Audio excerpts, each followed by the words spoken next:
এখন ভাগবত গীতা যেটা শ্লোক শুরু করেছিলাম তার অধ্যায় নম্বর 7 এর শ্লোক নম্বর 21 এই 21 নম্বর শ্লোক হবে।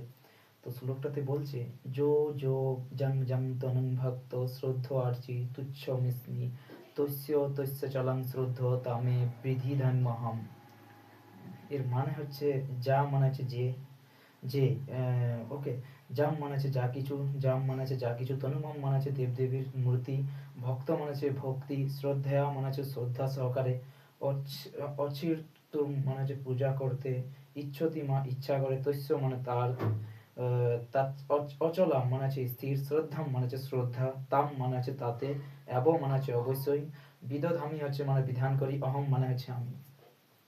তো এর পুরো মানে হচ্ছে যে পরমাত্মা রূপে আমি সকলের হৃদয়ে বিরাজ করি। যখন কেউ কোনো দেবতার পূজা করতে ইচ্ছা করে তখন আমি সেই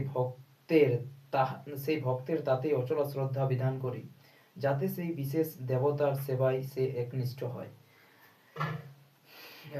তো আমি আবার এই শ্লোকটাকে বলছি, জো জো জাং জাং তনুং ভক্ত শ্রদ্ধ আর্চি তুচ্ছস্তি তস্য তস্য তস্য তস্য চলং শ্রদ্ধা তামে বৃদ্ধি ধর্মহম। মানে যে পরমাত্মা রূপে আমি সকলের হৃদয়ে বিরাজ করি। যখন কেউ কোনো দেবতার পূজা করতে ইচ্ছা করে তখন আমি সেই ভক্তের তাতেই অচল শ্রদ্ধা হিসাবে বিধান করি, এবং যাতে সেই বিশেষ দেবতার সেবায় সে একনিষ্ঠ হয়। আবার একবার উচ্চারণ করছি, তো সেটা হচ্ছে জো জো জং জং তনুং ভক্ত শ্রদ্ধ আংচি তুচ্ছ স্মৃতি তো তস্য তস্য চলং শ্রদ্ধা তামেব বৃদ্ধি ধাম্যহম। মানে হচ্ছে পরমাত্মা রূপে আমি সকলের হৃদয়ে বিরাজ করি। যখন কেউ কোনো দেবতার পূজা করতে ইচ্ছা করে তখন আমি সেই ভক্তের তাতেই অচল শ্রদ্ধা বিধান করি, যাতে সেই বিশেষ দেবতার সেবায় সে একনিষ্ঠ হয়। তো এটা ছিল 21 নম্বর শ্লোক।